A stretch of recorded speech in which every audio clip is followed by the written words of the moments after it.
Hello नमस्कार दोस्तों। तो आज मैं आपको बताने वाला हूँ एक नया फॉर्म के बारे में। वो है एसबीआई कलर का फॉर्म। तो आपको फॉर्म कैसे भरना है उसका सबसे पहले नोटिफिकेशन के बारे में बताएंगे। पूरा नोटिफिकेशन आपको डिटेल से समझाएंगे। उसके बाद फॉर्म कैसे भरा है जाना है, फॉर्म भर के हम आपको दिखाएंगे। तो इसका जो पहला पार्ट, इसको हम 2 पार्ट में ब्रेक कर रहे हैं। पहला पार्ट में आपको नोटिफिकेशन का पूरा डिटेल दिया जाएगा और दूसरे पार्ट में फॉर्म भरेंगे कैसे। तो चलिए शुरू करते हैं। पहला पार्ट, सबसे पहले आपको टाइप करना है। आप अगर मोबाइल यूज़र हैं तो आप डेस्कटॉप मोड ऑन कर लीजिएगा। उसके बाद फॉर्म फिलअप करना शुरू करिएगा, या जैसा मैं कर रहा हूँ वैसा ही देखने के लिए आपको डेस्कटॉप मोड पहले ऑन करना पड़ेगा। कैसे ऑन करते हैं कई बार बता देता हूँ। कार्नर में 3 डॉट जहाँ है वहाँ पे जाएंगे और नीचे आपको ऑप्शन मिल जाएगा डेस्कटॉप मोड का। तो चलिए शुरू करते हैं। गूगल में टाइप करेंगे एसबीआई, खुल के आ गया है ऑनलाइन SBI.com। इस पर आपको नहीं क्लिक करना है। और दूसरा है SBI.co.in, इसी पर आपको क्लिक करना है SBI.co.in पर। तो ओपन हो जाएगा। ये SBI का ऑफिशियल पेज, ऑफिशियल साइट है। आपको इसमें कैरियर सेक्शन ढूंढना है। यहाँ कार्नर में लिखा हुआ है कैरियर, इस पर क्लिक करेंगे।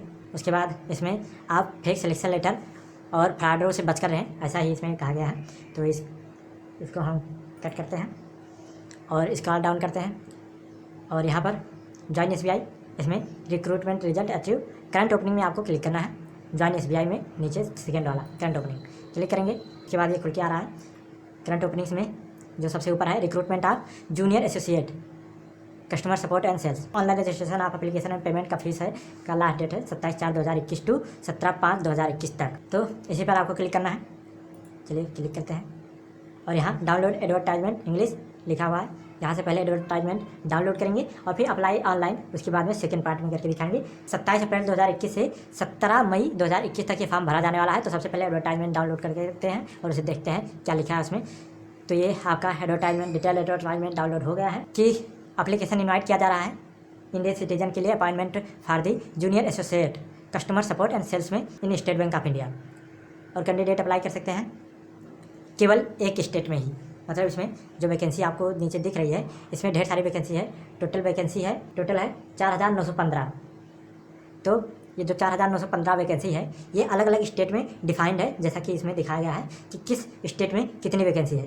तो आप देख लीजिए, यहाँ वैकेंसी आपको पूरी डिटेल दी जाएगी। और सबसे ज़्यादा वैकेंसी अहमदाबाद गुजरात में है, 902 वैकेंसी। आप केवल एक ही स्टेट में, किसी एक स्टेट में जो चूज़ करेंगे उसी में केवल फॉर्म भर सकते हैं और केवल एक ही टेस्ट में आप अपीयर हो सकते हैं। मतलब एक ही एग्ज़ाम दे सकते हैं एक ही स्टेट से।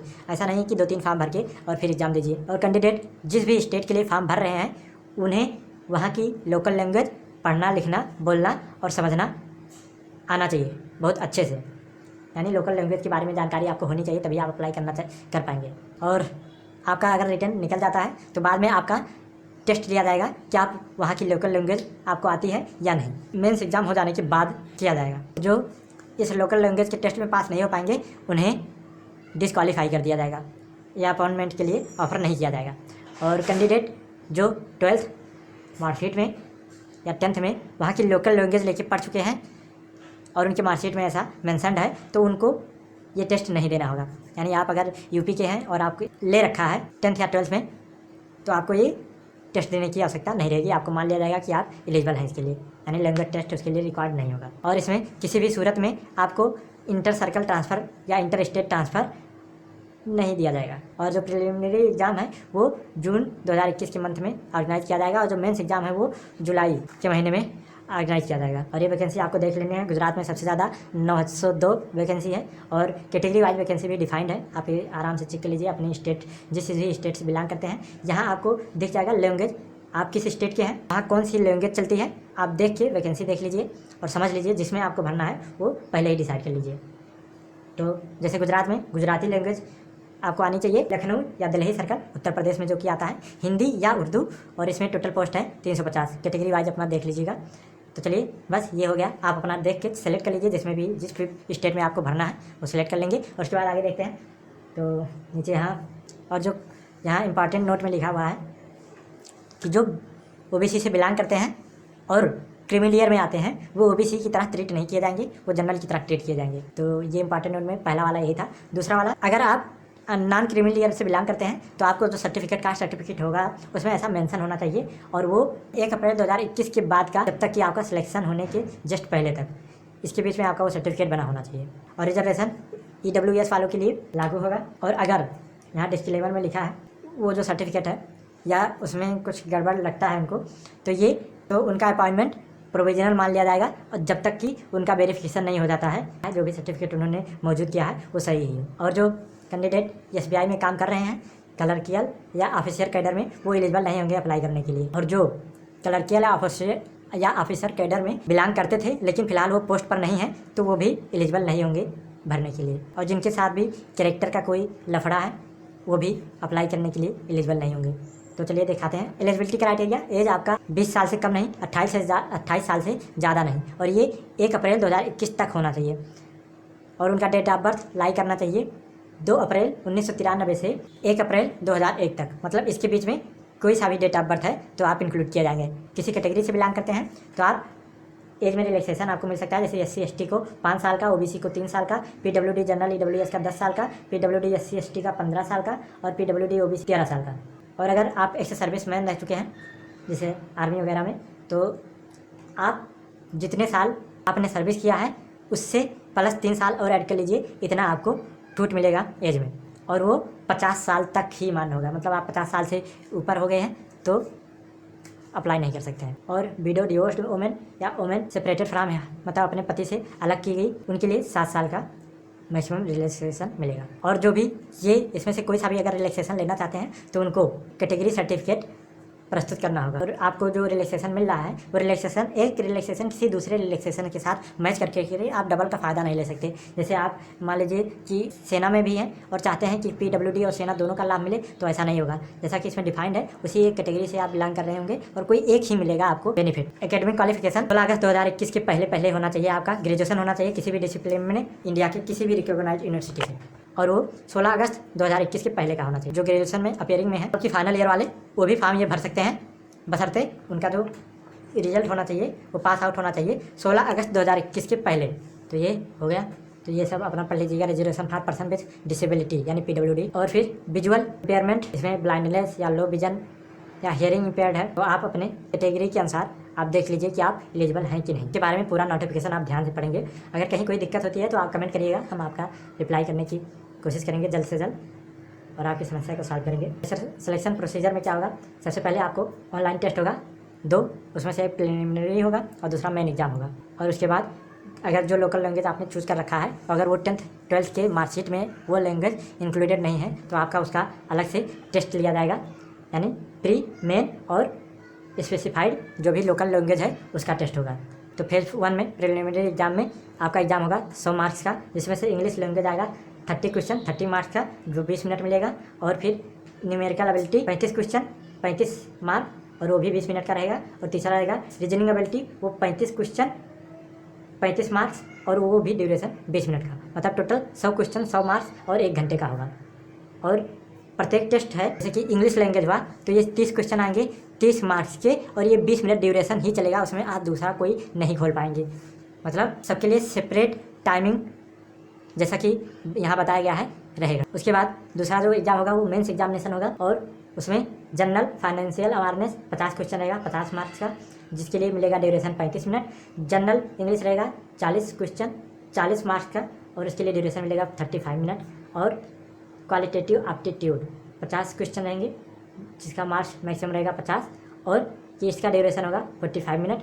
और चौथा reasoning ability and computer aptitude, इसमें 50 क्वेश्चन रहेंगे जो कि 60 मार्क्स का रहेगा और इसके लिए भी टाइमिंग 45 मिनट ही रहेगी, यानी टोटल 190 क्वेश्चन रहेंगे 200 मार्क्स रहेगा और समय आपको दिया जाएगा 2 घंटे 40 मिनट का सेपरेट रहेगा। और अधिक जानकारी आपको बुकलेट के दौरान जो बुकलेट मिलेगा तो उसमें आपको मिल जाएगा। जैसा कि इसमें लिखा है कि प्रिलिमिनरी एग्जाम जो आपका होना है वो टेंटिवली शेड्यूल्ड है जून 2021 में, और सेंटर ऑफ एग्जामिनेशन वो आप चेंज नहीं कर पाएंगे एक बार भरने के बाद। और एग्ज़ाम के समय आपका जो एडमिट कार्ड होगा यानी कॉल लेटर जिसको लेकर आप जाएंगे एग्ज़ाम देने के लिए प्रिलिमिनरी का, वो आपको वहाँ सबमिट नहीं करना रहेगा। मतलब कॉल लेटर आप मोहर मार के आपको वापस कर दिया जाएगा और वो फिर जब मेंस का एग्ज़ाम होगा तो आपको वो कॉल लेटर साथ में लेके जाना होगा, साथ में मेंस वाला जो कॉल लेटर मिलेगा वो भी ले जाना होगा। और जो फ़ोटो आपने फॉर्म पे लगा रखा है, मतलब जो एडमिट कार्ड पे होगा वही फ़ोटो आपको उसकी 2 कापियाँ ले जानी होगी वहाँ पर एग्ज़ाम देते जाते समय। और जो स्टूडेंट 2 कापियाँ फ़ोटो नहीं ले जाएंगे उनको एग्ज़ाम में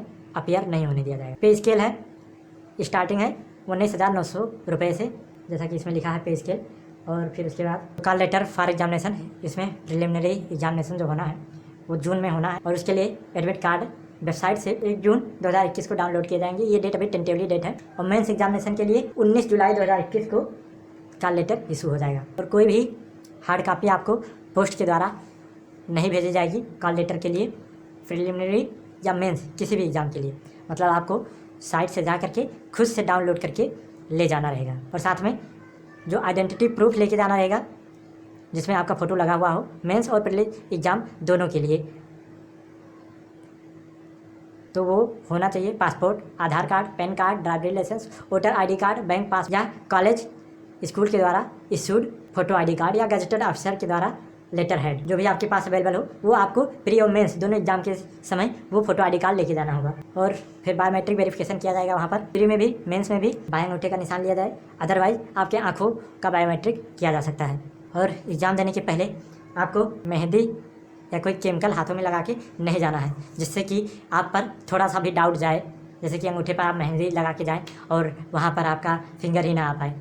और हो सकता है कि ऐसे कैंडिडेट्स का कैंडिडेचर भी निरस्त कर दिया जाए। अगर कोई लड़का नकल करता हुआ या कुछ ऐसा करता हुआ जिससे कि सिद्ध हो कि वो एग्ज़ाम को कोई भी जो भी फॉर्म भर रहा है वो कोई सा भी अगर गलत जानकारी देता है या किसी भी जानकारी को छुपाता है या गलत तरीके से पेश करता है और ऐसा पाया जाता है कि उसने ये किया है, तो उसे अनफेयर माना जाएगा। कोई अनफेयर एग्जामिनेशन के दौरान कर रहा है या मिसबिहेवियर कर रहा है या रिसार्टिंग कर रहा है या किसी तरीके से सपोर्ट ले रहा है, तो उसे अनफेयर माना जाएगा और ऐसी कंडीशन में उसे डिस्क्वालीफाई कर दिया जाएगा एग्जामिनेशन से। हो सकता है उसे फर्दर 2-3 सालों के लिए या हमेशा के लिए बैन कर दिया जाए एग्ज़ाम देने से। और आपको मोबाइल फ़ोन, पेपर्स, कैलकुलेटर ये सब बिल्कुल नहीं ले जाना है वहाँ पर, ये अलाउड नहीं है। और एप्लीकेशन फ़ी के बारे में बात करें तो SC ST PWD XCS DXCS के लिए कोई चार्ज नहीं है, फ्री ऑफ कास्ट है। और जनरल OBC EWS के लिए 750 रुपये चार्ज किए जाएंगे और चार्ज जो किए जाएंगे वो किसी भी सूरत में रिफ़ंड नहीं किया जाएगा। आपको अप्लाई करना है sbi.co.in/career पे जाकर के वहाँ से, या जैसा कि मैंने बताया अभी मैं आपको फॉर्म भर के दिखाऊंगा तो इससे भी आपको लिंक मिल जाएगा और डिस्क्रिप्शन बॉक्स में भी लिंक दे दूंगा मैं। और अगर फिर भी फॉर्म भरने में कोई दिक्कत होती है तो आप क्वेरी कर सकते हैं 11 AM से 5 PM तक, जो कि यहाँ टेलीफोन नंबर यहाँ पर लिखा हुआ है, या फिर आप अपना क्वेरी cgrs.ibps.in पर भी पूछ सकते हैं, जैसा कि इसमें मेंशन है। ये लिंक भी मैं आपको डिस्क्रिप्शन में दे दूंगा। तो अप्लाई करने के लिए उससे पहले आपके पास क्या क्या होना चाहिए? इसके पहले आपके पास मोबाइल नंबर, आपका ईमेल आईडी होना चाहिए और वो ईमेल आईडी और फ़ोन नंबर तब तक आपके पास होना चाहिए जब तक कि आपका रिजल्ट डिक्लेयर्ड नहीं हो जाता है, क्योंकि सारे मैसेज या इन्फॉर्मेशन आपके उसी मोबाइल नंबर और ईमेल आईडी पर ही आएंगे।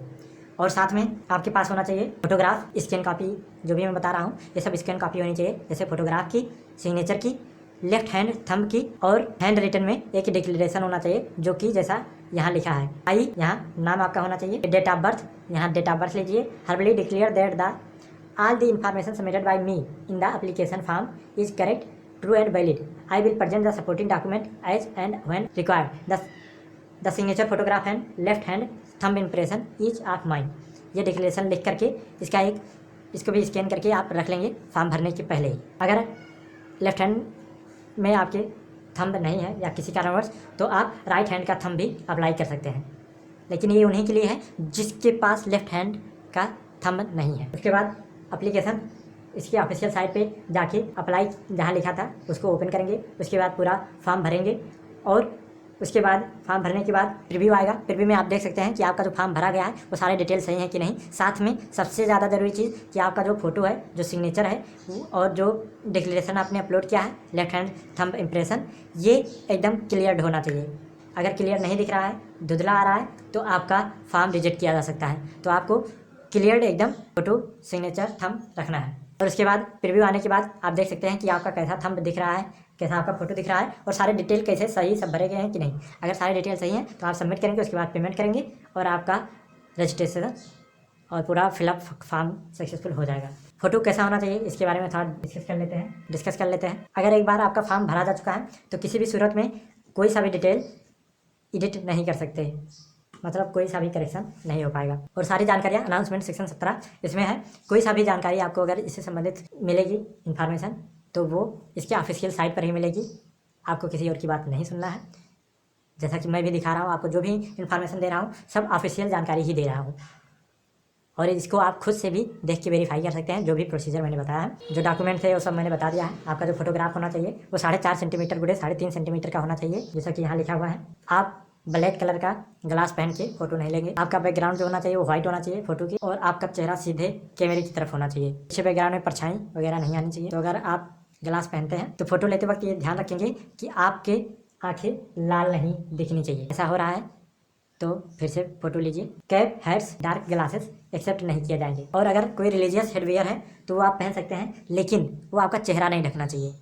डायमेंशन होना चाहिए फ़ोटो का 200x230 पिक्सल, और फोटो साइज होना चाहिए 20 से 50 KB के बीच में। फोटो जो होना चाहिए वो क्लियरली विजुअल होना चाहिए।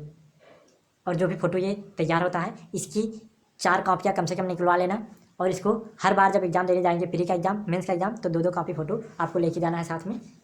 और जैसा कि मैंने बताया है, और डॉक्यूमेंट्स जो वो भी साथ में ले जाने रहेंगे। आपके एडमिट कार्ड पे भी ये डिटेल लिख के आएगा कि आपको क्या क्या साथ में लेके जाना है। और साथ में दूसरा सिग्नेचर जो रहेगा या लेफ्ट हैंड थंब इम्प्रेशन है, और डिक्लेरेशन लेटर का भी इमेज रखना है आप। डिक्लेरेशन आपको यहाँ मिल जाएगा इनिक्जरी सेकेंड में, ऊपर ही लिखा हुआ है, और ऊपर भी मैं दिखा चुका हूँ आपको। सेम यही आपको लिखना है पेपर पे, और उसको फोटो लेकर के स्कैन करके मतलब रख लेना है। जब फॉर्म भरेंगे तो वो भी लगेगा। तो जो आपको आपका सिग्नेचर है वो होना चाहिए 140x60 पिक्सल का, ये प्रीफर किया जाएगा। अगर एडजस्ट नहीं हो रहा है तो इसे थोड़ा बहुत इधर उधर कर सकते हैं। साइज आपके फाइल का होना चाहिए 10 से 20 KB के बीच में। ये मैं सिग्नेचर की बात कर रहा हूँ। और लेफ्ट हैंड थंब इम्प्रेशन की बात की जाए तो वो फ़ोटो होना चाहिए JPG जैसा कि मैंने बताया। ये जितने भी फोटोग्राफ हो गए, सिग्नेचर हो गया, लेफ्ट हैंड थंब इम्प्रेशन हो गया, और डिक्लेरेशन, ये सब JPG फॉर्मेट में होने चाहिए। लेफ्ट हैंड थंब इम्प्रेशन होना चाहिए 240x240 पिक्सल का। DPI होना चाहिए 200, 3 सेंटीमीटर 3 सेंटीमीटर का होना चाहिए। और फाइल साइज होनी चाहिए 20 KB से 50 KB तक। डिक्लेरेशन आपका होना चाहिए 800x400 पिक्सल का 200 DPI में, और ये मतलब कि 10 सेंटीमीटर 5 सेंटीमीटर विड्थ और हाइट, जैसा कि इसमें लिखा गया है। और फाइल साइज 50 KB से 100 KB के बीच में होनी चाहिए। और जैसा कि इसमें लिखा है कि photo, signature, left thumb impression और हैंड रिटन डिक्लेरेशन, ये चारों के चारों उसी कैंडिडेट की ही होनी चाहिए जो कैंडिडेट अपना फार्म भर रहा है। आप ही के हाथों से डिक्लेरेशन भी लिखा जाना चाहिए। डिक्लेरेशन जो आप लिख रहे हैं वो कैपिटल लेटर में नहीं लिखना है। और अगर गलती से आपका फ़ोटो की जगह सिग्नेचर या सिग्नेचर की जगह फ़ोटो पर अपलोड हो जाता है तो ऐसी सूरत में आपको एग्ज़ाम देने नहीं दिया जाएगा, जैसा कि यहाँ डार्क में लिखा गया है। तो हो गया आपका पूरा कंप्लीट नोटिफिकेशन।